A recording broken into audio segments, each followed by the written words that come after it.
Paris. Restaurants and romance, empire and opera, fun, surprising experiences at every one of the more than 300 stops on the metro. My name is Lisa. I'm a writer and tour guide. I carry a Canadian passport, but all we'll need is a ticket for the metro system as I show you historic, inspirational, endlessly fabulous Paris. I'd like to share my love for this spectacular city with you, one stop after the next, by way of the exciting Paris metro system. So grab your French phrasebook and put on your walking shoes. We're going to Paris. Next stop, Montparnasse, Bienvenue. This time, when we hop off the metro, we'll walk out into one of this amazing city's most creative and busy neighborhoods, with a huge tower at its center and tiny historic artist studios in every corner. We'll marvel over great works of sculpture, paintings, photographs, crafts, and even the culinary arts as we get elbow to elbow with crowds at the railway station that links Paris to Brittany. Cafes, crypts, caricatures, and croissants, all in the most beautiful city in the world. Welcome to Montparnasse, Bienvenue. This metro station name sounds like it is welcoming us, Bienvenue, to Montparnasse. But in fact, it's named for the chief Paris engineer who worked on connecting this area and the Montmartre area into the central metro line. It was an amazing feat of engineering. Mr. Bienvenue was originally from Brittany, a few hours west of Paris on the coast. Over a long and illustrious career in civil engineering, Bienvenue became known as the father of the Paris metro. One of his first major successes was the completion of the metro line from Porte de Vincennes to Porte Maillot, a 10-kilometer stretch of tunnels built in only 17 months. The city required the line to be finished in time for the 1900 World's Fair. Using innovative techniques and developing new ways to deal with the imperfect soil of the city, Mr. Bienvenue delivered the massive contract on time, much to the satisfaction of the people who described his work as worthy of the Romans. Mr. Fulgence, Bienvenue, arrived here at the Gare de l'Ouest, the Montparnasse train station, where a lot of immigrants, especially from Brittany, arrived. And when you look around the neighborhood today, you will find no shortage of crêperies selling the traditional dish of Brittany, delightful crêpe breton. This area of Montparnasse became famous with artists. It's always been a wonderful place to go out, party, go to theater. A lot of people come here to see movies today, and it's a lovely place to explore. One thing that isn't so lovely in Montparnasse is probably the first thing you notice about this area. The huge, ugly, black skyscraper right on top of the metro station. The Tour Montparnasse was initially thought of in the 1930s, but it was built in 1973. There are 59 stories, and the fastest elevator in Europe will take you straight to the top in 38 seconds. The 1930s concept to remodel the area around the old train station eventually evolved into a more extensive urban renewal project by the end of the 1950s. By the time the ground was broken in 1969, this was the building chosen to be erected here. The resulting backlash against what is widely viewed as a towering eyesore was overwhelming. Just 2 years after its completion, a ban was made on any future construction of skyscrapers in the city's core. This huge office block, the busy train station, and the incessant vehicle traffic give the area a little bit of a New York vibe. But make no mistake, this is 100% Paris. This is the Place of the 18th of June, 1940, which is the date when General de Gaulle gave his first Free France speech, which is seen as the launch of the resistance to the German occupation of France. Let's take a couple of careful steps through the hurried traffic to another bustling place, where at least most of the time, things move on a schedule. This is the Gare Montparnasse. The train station is known as the Porte d'Océan because the trains from here lead to the Atlantic Ocean. Now, this train station's been here since 1969. It was renovated in 1990, but there's been a train station in Montparnasse for a lot longer than that. In fact, it was at the Gare Montparnasse in 1895 that there was a phenomenal train accident. A fully loaded train from Granville lost its brakes, jumped the barrier, slid across the platform, pierced a thick wall, went across a terrace, and through a glass window. The photograph from this accident became one of the best-known train accidents photos in history. Amazingly, although the train had been carrying 131 passengers, the only fatality was to a woman selling newspapers in the square who was struck by falling masonry. Investigation into the accident later showed that the train was running late and that the engineer had entered the station too quickly. He was fined 50 francs and the upended locomotive was removed after some difficulty. A 14-horse team failed to budget, and finally, a 250-ton winch with 10 men was used to lower the locomotive to the ground and haul it away for repair. With more than 1 million people a week coming and going from this station, many of them seeking the peace and quiet of the Atlantic coast some 3 hours away on the TGV, the Gare Montparnasse is always a busy place. But it is possible to find a little bit of peace and quiet with a taste of the Atlantic without ever having to leave town. This is the Jardin Atlantique, a relaxing haven above the bustle of the train station of Montparnasse. We're actually on the roof of the train station, and to get up to this relaxing park, you take an escalator. The park was installed in 1994. It is the largest suspended garden in the whole city, and the design is inspired by the trains going to the coast, giving the park a sailing theme. But unlike the wavy shores of Brittany, the little park on the roof of the train station seems to have gone mostly unnoticed by the crowds, making this a perfect place to take a break away from the noisy city, or maybe take a quiet moment with a significant other.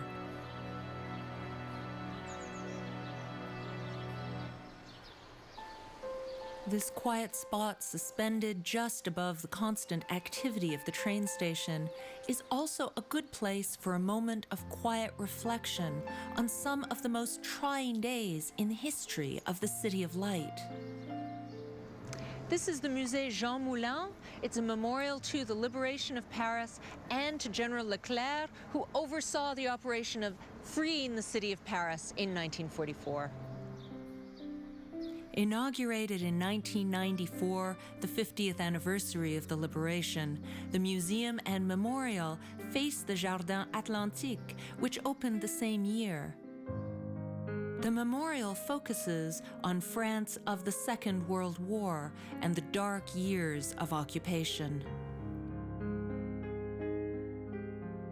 The Musée Jean Moulin remembers the man credited with unifying the French resistance under General de Gaulle. Moulin was ultimately captured, tortured, and killed by the Nazis, but his work in the years before his death helped to eventually drive out the occupying forces and secured his place as a hero in the history of France. Let me show you a little piece of Montparnasse history that you can eat right after this. We're in busy, bustling, beautiful Paris. Today, we're having a look at some of the many things to see and do around the Montparnasse Bienvenue metro station.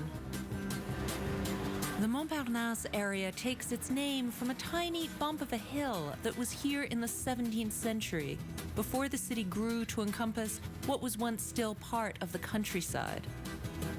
Back then, students from the Latin district liked to come here to enjoy a few drinks together on a high point. They dubbed the hill Montparnasse after the Greek mountain said to be home to Apollo and the 9 Muses. As the city developed over the area, the minuscule hill was leveled out, and today only the name remains. But the area is still popular with artists and students of the arts. I'd like to take you now to visit one of the gems of the Montparnasse area, a place that is creating little works of edible art every day for the enjoyment of everyone, and at a reasonable price. Merci bien. This Moulin de la Vierge has been a bakery since 1906 in this beautiful tiled interior behind the Gare Montparnasse. But 40 years ago, it was threatened with destruction. The whole area was being renovated and this old building was supposed to be torn down. And that's when Basil Camille decided that he would personally save the bakery. He was already renting the space to use it as a music store for his music business. And he discovered that the only way to preserve the building and not have it be torn down was to rejuvenate the bakery. So he actually learned to become a baker in order to save this building. And now it's one of the most famous bakeries in this area, and the Red wins prizes every year. The offerings at the Moulin de la Vierge bakery are not fancy quadruple-decker cakes with gold leaf and ivy decorations. Instead, here you'll find simple, classic French breads and pastries made with natural ingredients in the same way they have been for centuries. In fact, when Mr. Camille decided to turn his music store back into a bakery, he was lucky enough to find the old wood-fired oven still in the basement. This wonderful old baker's kitchen was being used as a storeroom, and it didn't take much to get the old oven back into the business of producing delicious fresh bread.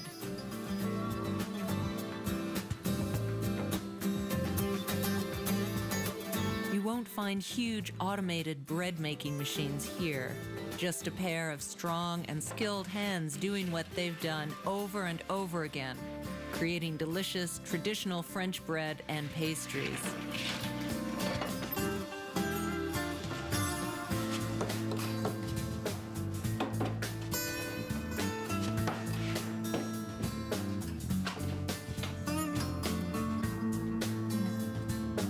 Many foodies will tell you that the best bread in the world is baked in Paris, where French law requires that baguettes be made without preservatives. This means that bread goes stale in less than 24 hours, making daily trips for a fresh loaf part of life in Paris. As well as the oven, the bakery's original interior with its hand-painted tin ceiling tiles has survived and remains to be admired as clients drop in for their daily baguette.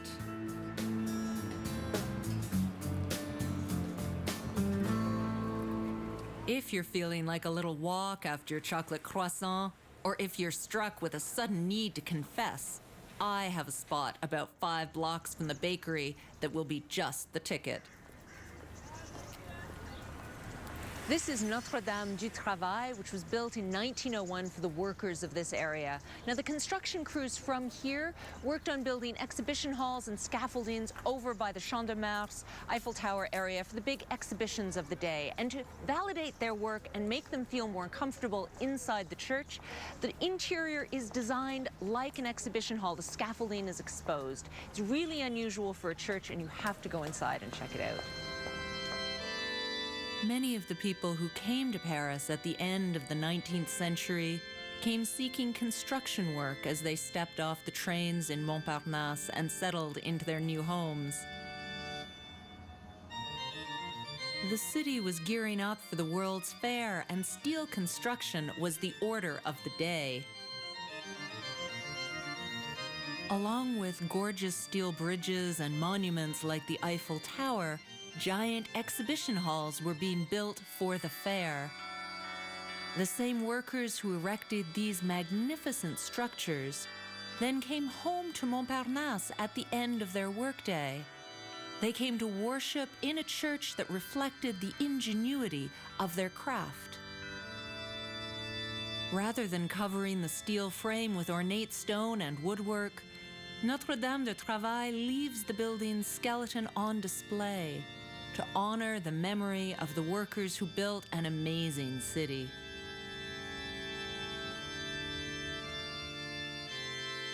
Of course, Paris is renowned for more than its craftsmen. Many wonderful artists have made the City of Light their home as well, and Montparnasse was for many years a hotspot for the artists of Paris. In 1915, a woman named Marie Vassilaf opened a canteen here that became really popular with artists in the neighborhood. People like Picasso, Chagall, Modigliani all had their studios in this part of Montparnasse, and they would come here for an inexpensive drink and to hang out with friends. Today, the charming passageway at number 21 Avenue du Maine is one of the few still accessible to the public. It continues to be a place that remembers the artistic roots of Montparnasse. After being a gallery for a number of decades, it's now the Musée de Montparnasse, where you can see all kinds of rotating art shows. The museum has no permanent collection, but there's always something wonderful on display here for art lovers. As evidence that the creative community continues to thrive here, there's a membership program for those interested in returning monthly for evening meetings and a variety of cultural goings-on. Perhaps as fascinating as the art in the musée is the beautifully preserved alleyway itself. In a part of town that has developed and modernized so much, this bit of the past is well worth a quiet moment to visit and appreciate. Paris is a city rich in museums, and many of these are right here in the Montparnasse area. I've got a couple more nearby I'd like to show you right after this. We're in creative, colorful, inspirational Paris, and we're taking in some of the many things to see and do in the busy area around the Montparnasse metro station. This area of town is constantly abuzz with people as they come and go from the busy train station that connects the city to points west. But people are not the only ones to ride the trains. Since 1576, La Poste, as the French postal service is called, carries the mail domestically and abroad. This is the Musée de la Poste, which has 5 whole floors devoted to the French postal system. But what's wonderful about this is they also have great temporary exhibits. So when you're in Paris, check out what's on right now. French history is replete with famous letters. Love letters like the ones written by Gustave Flaubert, Honoré de Balzac, Victor Hugo, and even Napoleon the Conqueror himself have entered the history of correspondence. And of course, not all letters were dripping with love, as with the now famous J'accuse letter, written in 1898 by Émile Zola to then French President Félix Faure, accusing his government of wrongdoing and anti-Semitism. In fact, as you'll learn at the Musée de la Poste, since the dawn of the written word, there has been a need to preserve and transport writings to another location. You'll see early clay tablets and papyruses, systems much older than the 400-year-old French postal service.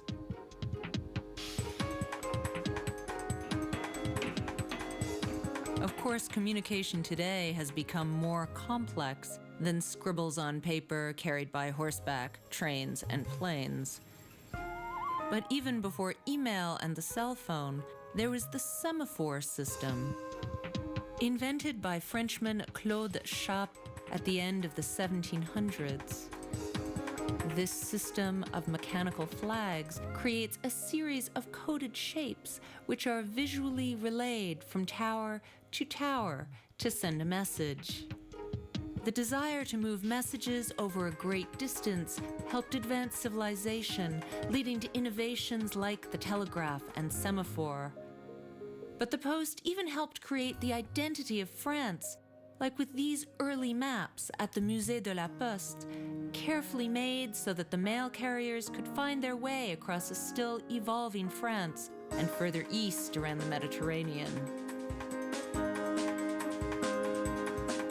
So if you have an interest in communication and history, or if you just like to learn about one of the oldest operating postal services on Earth, the Musée de la Poste in Montparnasse is a great place to spend some time.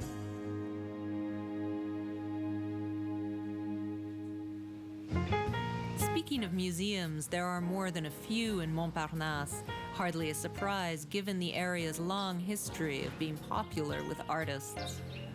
I'd like to show you an amazing collection of sculpture all by one artist, assembled in one place, and what a place. This is the Musée Bourdelle. He was a student of Rodin, and the museum's been open since 1949. There's a wonderful selection of his work, including a beautiful sculpture garden, and the extension was built by Christian de Portzamparc, who is a famous contemporary French architect. It was in 1885 that Antoine Bourdelle moved into his studio here in Montparnasse. And for more than 40 years, he created amazing sculpture right here. It was his wish that after his death, the space be kept and used to display his work. His wishes were respected by his family, and the museum grew around the great sculptor's perfectly preserved studio. The adjoining museum was completely renovated in 1992 and is the perfect environment for the work of such an influential and prolific artist. The sculptures of Bourdelle are perhaps less well known than those of his friend and teacher Auguste Rodin, creator of The Thinker. But Bourdelle himself would be a teacher to many other artists, and ultimately he had a vast influence of his own. His work broke away from stale conventions of classical sculpture and used simplification and bold geometry combined with roughened, rippling surfaces to create expressive and powerful pieces. During his career, Bourdelle was commissioned to create many monuments and memorials, examples of which can be found all over the world, including South America, the United States, Europe, Australia, and Asia. Experiencing so many fabulous works of sculpture in such a serene and beautiful place as Bourdelle's home and studio here at the Musée Bourdelle in Montparnasse is an encounter art lovers will remember for a lifetime.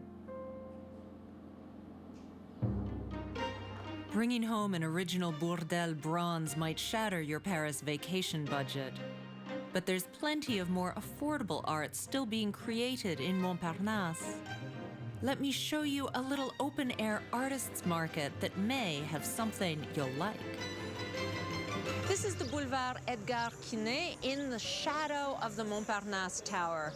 On Wednesdays and Saturdays, there's a food market, but on Sundays, all day long, there's a wonderful craft and art market, and there's often even a jazz band in the corner of the square. One of the nice parts about visiting the arts and crafts market here on a Sunday is that the work in the 150 or so stalls is all being presented and sold by the artists themselves. You may want to keep this in mind if you see something you don't like, as offhand comments may offend sensitive ears. But the presence of the artists will give you a chance to chat and pick up some background information on a piece. There are more than just paintings and sketches to be seen here as well. Some of the artists create ceramic items or small sculptures, as well as the beautiful watercolors and oils.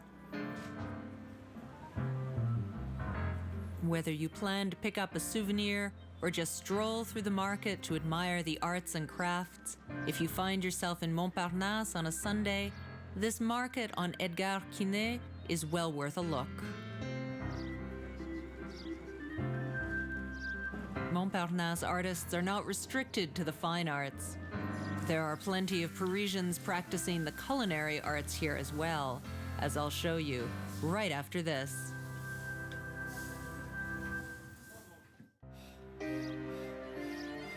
We're in Paris exploring the Montparnasse neighborhood with all its busy, creative, and amazing aspects.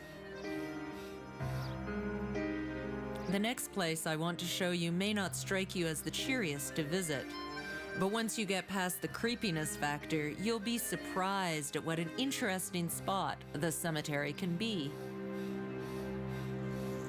Behind me is an entrance to the Cimetière de Montparnasse.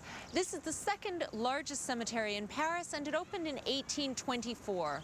Now, one of the interesting things about the cemetery is once it opened in Montparnasse, of course, it attracted tombstone carvers. And with tombstone carvers, there were also stone merchants. And that meant there was a good supply of granite and so forth here, which attracted sculptors, because artists found it hard to get good quality stone to carve in Paris. So this contributed, strangely enough, to the atmosphere of the arts in Montparnasse, and actually several famous local sculptors, including Zadkine and Brancusi, have carved tombstones here.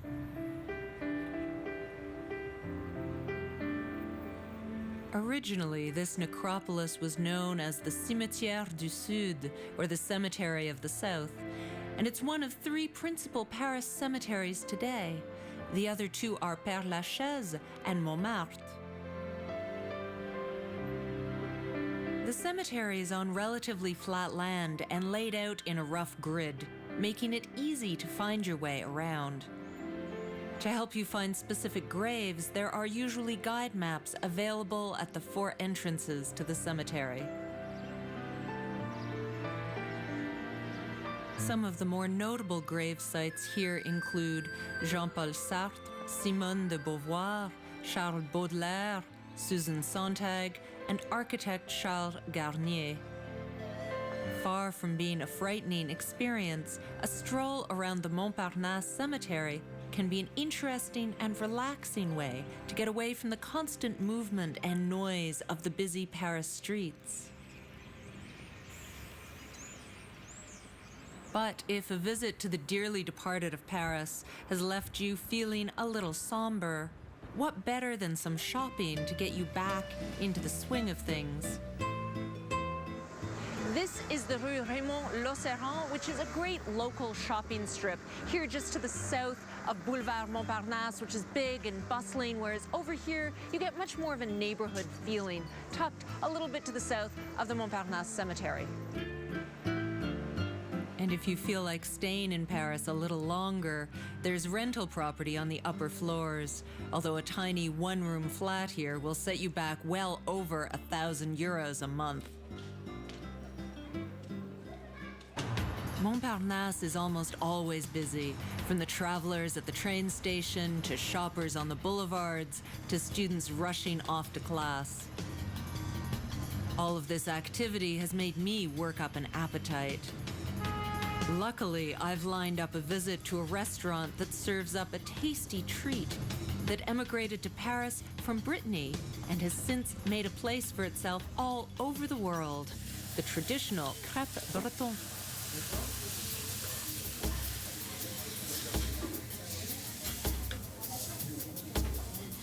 I just ordered a fabulous sounding complète. They have a whole range of complètes, which means you've got a whole bunch of basic ingredients in your buckwheat crepe. So I ordered egg, ham, normal cheese, and chèvre goat cheese.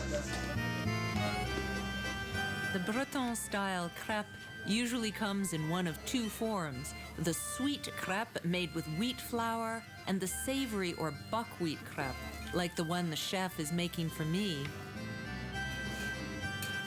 The crêpes are made paper thin and cooked in next to no time, so they make a perfect quick meal. Merci. Génial. Oh, it looks great. So I'm gonna have some cider, because they have cider on tap at the Crêperie de Quimper, which is kind of fabulous. So, and it's really dry cider. It's wonderful. Now, no Breton crepe is correct without a lot of butter. This looks great.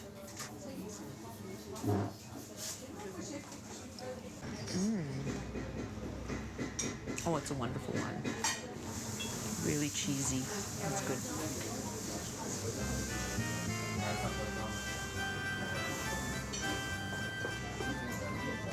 There are a slew of crêperies from Brittany here on Rue de Montparnasse, just above the Gaîté Theatre District. And there's a reason for these crêperies. It's because people from Brittany in the early 20th century immigrated to Paris because there were no jobs in Brittany. So they moved here, they got off at the Gare Montparnasse, and they settled in the area. It wasn't far to go, it was a good working class neighborhood, and there were construction jobs here. So this area developed with crêperies and cider bars to cater to this new population that was developing here right on the side of the railway station.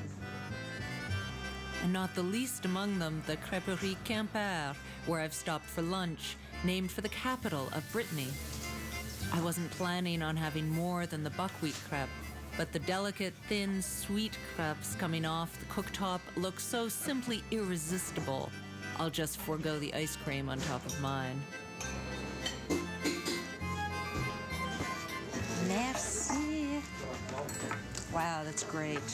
Salted caramel and butter on a crepe. Salted caramel is from the coast. This is its traditional place. And butter is crucial for anything from Brittany because Brittany is famous for its salted butter.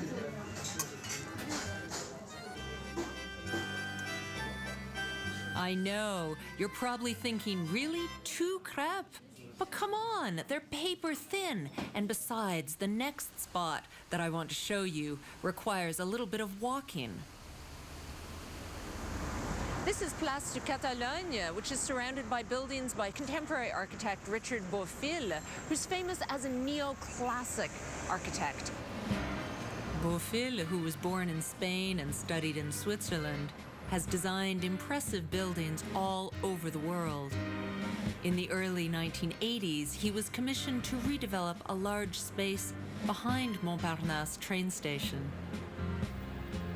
Although based in Spain, Beaufil's architectural workshop, as it is called, employs not only architects and designers, but also musicians, filmmakers, and philosophers. In creating the 3 impressive curving buildings that wrap around the central tilted water feature, Beaufil broke from the traditional straight lines found throughout Paris architecture and instead favored the classic curving lines of the ancient Romans.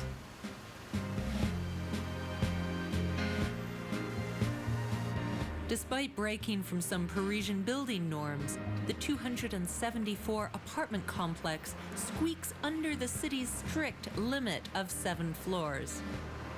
Yet it sits in the shadow of the looming 59-story Montparnasse Tower, built a decade earlier. Other Beaufil designs worldwide include the Barcelona Airport, the Shepherd School of Music in Houston, and the United Airlines headquarters in Chicago. Of his creations here in Montparnasse, Beaufil is quoted as saying he wanted to create monuments for the people. From this place, you get wonderful views of the Eiffel Tower because you're up on Montparnasse, this slight hill in the Paris area.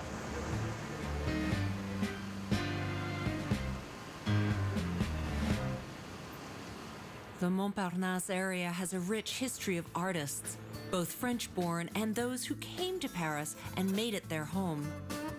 Great artists like Ossip Zadkine not only created here, they also taught new artists. We'll visit Zadkine's atelier right after this. We're in striking, colorful, inspired Paris.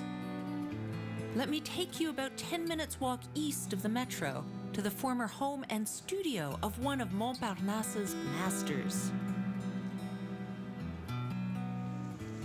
This is the Musée Zadkine, the former atelier of Russian-born artist Osip Zadkine, who worked in this atelier on his sculptures from 1928 until 1967. Now, when Zadkine moved in here just off the Boulevard Montparnasse, the area was becoming filled with artists like himself looking for cheap rent and good studio space with northern-facing windows so the artists could sculpt and paint with the right kind of non-glary light.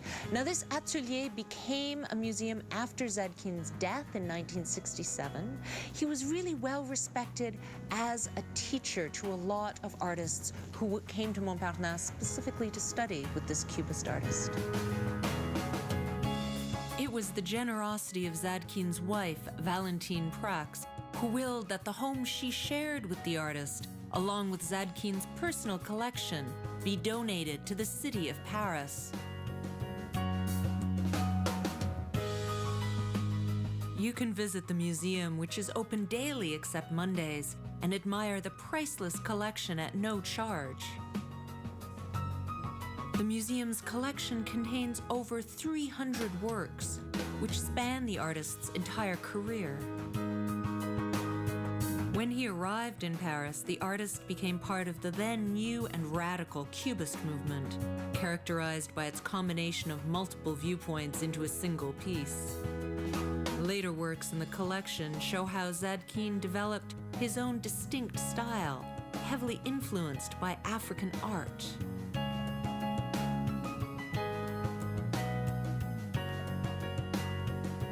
Zadkine's work is on display in Amsterdam, Jerusalem, and elsewhere, but perhaps his most famous piece is the bronze masterpiece To a Destroyed City, an homage to Rotterdam after its destruction in World War II. Any art lover would be impressed by the large collection of Zadkine's work and the charming old studio that houses it. And with free admission, it's hard to find a better deal anywhere in Montparnasse. Between 1945 and his death over 20 years later, Zadkine would make the 5-minute walk west to Rue de la Grande Chaumière, where he taught sculpture to eager young students. This is the Académie de la Grande Chaumière, where local artists like Zadkine and Bourdelle taught. It's also where Giacometti studied.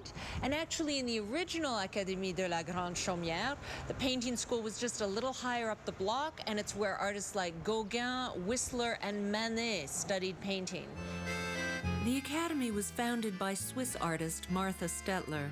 In 1904, at the time of its founding, the school was considered to be somewhat a maverick, as Martha refused to teach the strict rules of the École des Beaux-Arts, opening the way for the Art Indépendant movement. Today, if you visit, you can actually still buy art supplies a little further down this block, and it's the shop where people like Picasso used to stock up for their painting around in Montparnasse. What better souvenir of this creative neighborhood than a set of colors purchased at the same store where the greats came to shop? Many fantastic images have been captured in Paris, but not all are achieved by the use of a painter's brush or a sculptor's chisel. Many others use the camera's lens to immortalize a moment. Henri Cartier-Bresson was one of the great photojournalists. He co-founded the French photo agency Magnum, which still exists today. And if you visit the Foundation's home behind me in this atelier from 1912, you can see amazing photographs and new upcoming eyes in photojournalism. The Foundation Henri Cartier-Bresson is housed in this historic Montparnasse artist studio called La Maison des Artistes, which means the artist's house. The amazingly modern-looking loft was built in 1912, and the building won a prize for architecture. The soft, diffuse light inside is perfect for exhibitions. The inexpensive buildings in the area were well suited to artists' needs and played an important role in attracting many creative people to Montparnasse. The gallery today houses the work of acclaimed photojournalists, both Cartier-Bresson and new contemporaries, and charges just a few euros for admission. But don't come in August when the atelier closes for summer holidays. We've talked lots about historic artists who lived and worked in Montparnasse, but some are still here. We'll go for a coffee with one of the best right after this. We're in friendly, innovative, captivating Paris. We've been doing quite a bit of walking as we discover the busy, artistic neighborhood around the Montparnasse Bienvenue metro station. Luckily, there are more than a few cafes where we can catch our breath in this bustling part of town. The cafes of Montparnasse really hit their stride in the early 1920s with all the artists in the neighborhood. In fact, behind me, the Café Rotonde was Picasso's favorite place to have a coffee on the boulevard. But in the 1920s, the popularity of the Rotonde hit a slight bump when the management would not let an American woman smoke her cigarette on their terrace. You see, 1920s ladies shouldn't have smoked in public. It was frowned upon. So the American woman said fine, took her cigarette and crossed the boulevard over to the less popular shady side of the street where there was Le Dôme, and she sat down on their terrace, ordered a glass of cheap white wine, and smoked her cigarette in peace. So the Dôme also became a popular cafe because of that event. It was solidarity to the smoking American. Just steps from the Rotonde and the Dôme cafes on Boulevard Montparnasse is the marvelous historic cafe called Le Select. The Select opened in 1925, and it was the first 24-hour cafe on this strip of the boulevard, which made it immediately popular with the late-night artist crowd. And this evening, I'm going to meet my artist friend Rick Toka for a drink at the Select.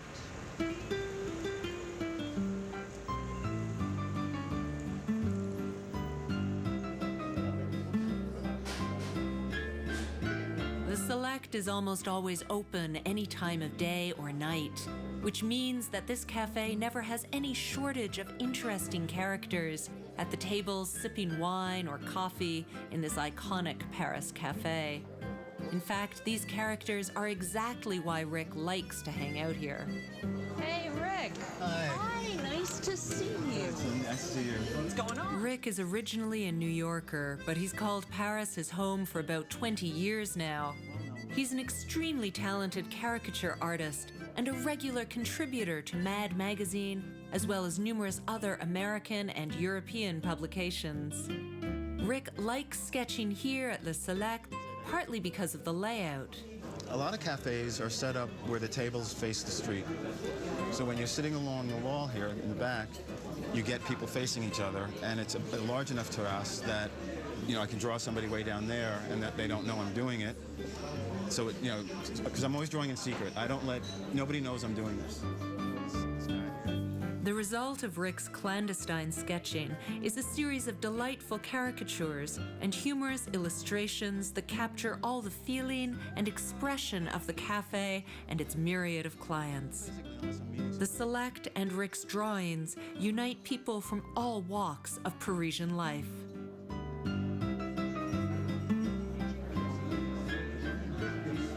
I just try and do one good drawing while I'm here. Sometimes they're so perfect I don't even have to draw them because they're already a caricature. I mean, they just walk in and it's just like, I don't even have to do anything. And sometimes the people have left and I'll just sit here and finish the drawing up. I don't have to, you know. And sometimes there's nobody here to draw at all. There's not one person who's interesting. Have you drawn the waiters here? Yeah, they're in my book about the cafe. Actually, I knew you had drawn the waiters at the cafe because I have a copy of your book, and I would love it if you would sign it for me. Oh, sure. So actually, Rick collaborated with an author I really love, Noel Riley Fitch, who is an expert on this era, this period of time of the great literary cafes and the artists of Paris and the expats, and they collaborated on a history of the Select, which is these wonderful drawings from here that Rick does, and a history of the actual cafe. So please sign it to me. Thank you so much. What a treat to end a beautiful day in gorgeous, creative Montparnasse.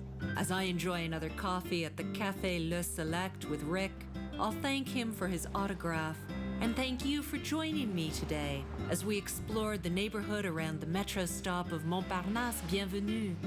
Come back next time and we'll see what we can discover at Paris' next stop.